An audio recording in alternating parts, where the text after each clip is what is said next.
is Snehal Govinda Zambe. I have completed BE with Electronics in 2013. There is a gap between the 2013 and 2015. So I have a problem regarding the job.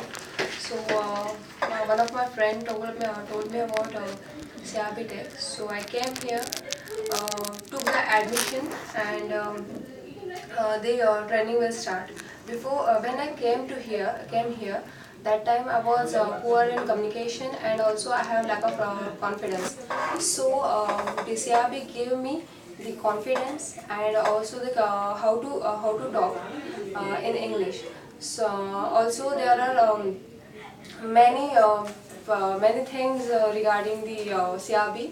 That is, it provides us good trainers. That is for the technical. CRB gives us Ravikant sir, who teaches so nicely. That's why I cracked the technical aptitude, interview in Capgemini.